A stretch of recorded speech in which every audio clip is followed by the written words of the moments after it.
ভাই আমার শিন পেন হচ্ছে। Hey runners, do you know why shin pain happens? চলেন আজকে আমরা 5টা জিনিস জেনে রাখবো যেই কারণে আপনার শিন পেইনটা হয়, এবং আমি যদি এগুলো অ্যাভয়েড করি তাহলে আর কখনো শিন পেইনটা সহজে ব্যাক করবে না। শিন পেইন কেন হয় এই 5টা জিনিস জানার আগে আমার জানতে হবে যে শিন পেইনটা আসলে কি। শিন পেইন বা শিন স্প্লিনকে আমরা বলি মিডিয়াল টিবিয়াল স্ট্রেস সিনড্রোম, অর্থাৎ অতিরিক্ত স্ট্রেসের কারণে হুট করে অনেক বেশি ভলিউমের কারণে যে পেইনটা আমার ঠিক নি থেকে অ্যাঙ্কেলের মাঝখানে যে আমার শিন বোনটা তার সারাউন্ডিং এ হয়, সেটাকে আমরা শিন পেইন বা শিন স্প্লিন বলি। দুই ধরনের আছে। তো দুই ধরনের মধ্যে একটা হচ্ছে আমার পোস্টেরিয়র শিন পেইন, সো ঠিক কাফ মাসেল এই জায়গাটাতে যে পেইনটা হয় সেটাকে আমরা বলি পোস্টেরিয়র সাইড। সো এখান থেকে শুরু করে এই লোয়ার সাইড পর্যন্ত চলে আসে পেইনটা মাঝে মাঝে। আরেকটা হচ্ছে অ্যান্টেরিয়র, ঠিক শিন বোনের আউটার সাইডের এই লেয়ারেও দেখবেন অনেকেরই চাপ দিলে এই জায়গাটা ব্যথা করে এবং এই জায়গাটাতে পেইন। এই দুটা জায়গাতেই মেইনলি আমার শিন স্প্লিনটা হয়ে থাকে। নাও চলেন শুরু করি যে কি কি করার কারণে আসলে আমার শিন পেইনটা হয়। পাপ্পু, জি ভাই। কবে থেকে তোমার এই পেইনটা শুরু হয় অ্যাকচুয়ালি ভাই আমি যখন রানিং শুরু করি, ম্যারাথন দেওয়া শুরু করি, তখন প্র্যাকটিসের শুরুর দিকে আমার ওভারওয়েট ছিল, যার কারণে 1-2 দিনের মাথায় এই পেইনটা চলে আসছে। ওকে, সো পয়েন্ট নাম্বার 1 হচ্ছে আপনার যদি ওভারওয়েট থাকে তাহলে আপনার শিন পেইন ইনজুরি হওয়াটা খুবই কমন, বিকজ অফ অতিরিক্ত বডি ওয়েটের কারণে আমাদের কাফ মাসেলের উপর অনেক বেশি স্ট্রেস পড়ে এবং এর কারণে আমাদের আসলে শিন পেইনটা হতে পারে। 2 নম্বর পয়েন্টটা আরো বেশি ইম্পর্টেন্ট, সেটাকে বলি আমরা হাই ভলিউম বা ওভার ট্রেনিং। হুট করে আপনি যখন আপনার বডিকে অনেক বেশি ট্রেন করতে যান তখন আসলে এই প্রবলেমটা খুবই কমন। তখন আপনার বডি ওয়েট বেশি থাকলেও শিন পেইন হবে, না থাকলেও শিন পেইন হওয়ার চান্স অনেক বেশি। সেটা হচ্ছে যে আমরা হুট করে অনেক বেশি জোরে দৌড়ানো, একটু বেশি লম্বা সময় দৌড়ানো, যেটা আপনার বডি নেওয়ার মতো ক্যাপাসিটি নাই। সো ওই যে স্ট্রেসটা পড়ে পায়ের উপরে, সেখান থেকে আসলে এই মিডিয়াল টিবিয়াল স্ট্রেস সিনড্রোমটা চলে আসে, যেটাকে আমরা শিন স্প্লিট বলি। পাপ্পু, তুমি দৌড়ানোর সময় কোন ধরনের রানিং শু পড়তা? আমি যখন রানিং শুরু করি তখন আমার প্রপার রানিং শু ছিল না।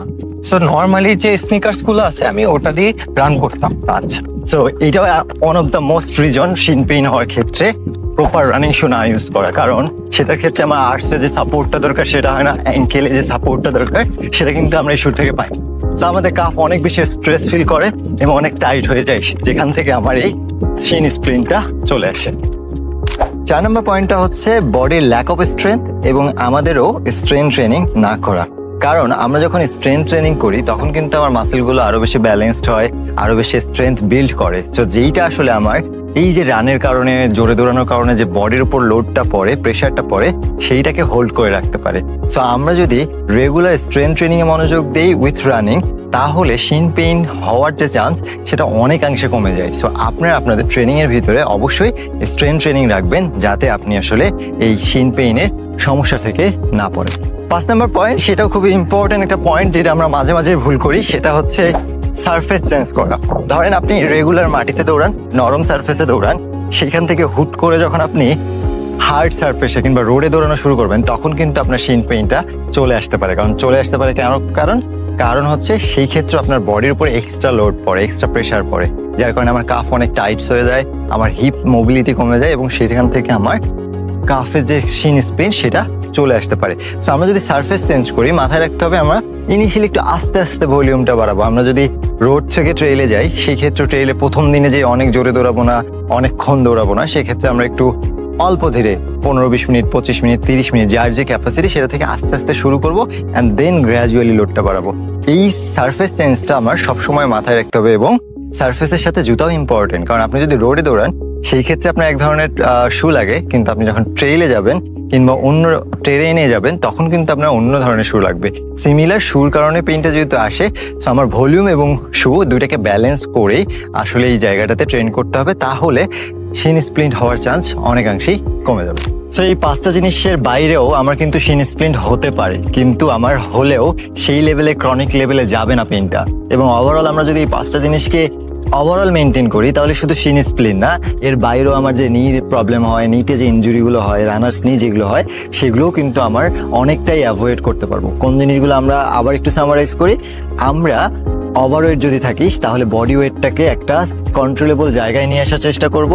আমরা ট্রেনিংয়ের ইন্টেন্সিটি গ্র্যাজুয়ালি বাড়াবো।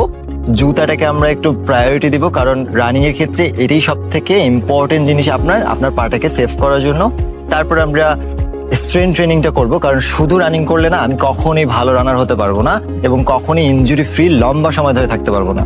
আমাকে রানিং এর পাশাপাশি সপ্তাহে অ্যাটলিস্ট 2 দিন স্ট্রেংথ ট্রেনিংটা করতে হবে। কোন ধরনের স্ট্রেংথ ট্রেনিং সেটা আমরা পরবর্তীতে ভিডিওতে আসবো। এর বাইরে সারফেসটাকে মাথায় রাখতে হবে। আমরা আসলে যেই রোডে যেই সারফেসে দৌড়ায় অভ্যস্ত, সেখান থেকে যখন অন্য কোনো সারফেসে চলে যাব, রোড থেকে ট্রেল, ট্রেল থেকে রোডে, তখন গ্র্যাজুয়ালি আবার স্লো থেকে শুরু করব, অল্প থেকে শুরু করব। তো এই কয়েকটা জিনিস যদি আমরা মাথায় থাকি তাহলে আমাদের বলা যায় যে শিন পেইনটা আসলেও হয়তো অনেক দ্রুত সেরে যাবে এবং আমরা আরও অনেক ইনজুরি থেকে নিজেকে বাঁচাতে পারবো। সো ভিডিওটা যদি ভালো লেগে থাকে তাহলে অবশ্যই শেয়ার করবেন এবং আপনার যদি কোনো প্রশ্ন থাকে শিন পেইন নিয়ে কিংবা কোন ধরনের স্ট্রেচিং করলে আপনার শিন পেইনটা আপনি রিলিফ পাবেন, সেগুলো কমেন্ট সেকশনে জানাবেন। আমরা আপনাদের নিয়ে পরবর্তীতে আরও এমন ইনফরমেটিভ ভিডিও নিয়ে আসার চেষ্টা করব।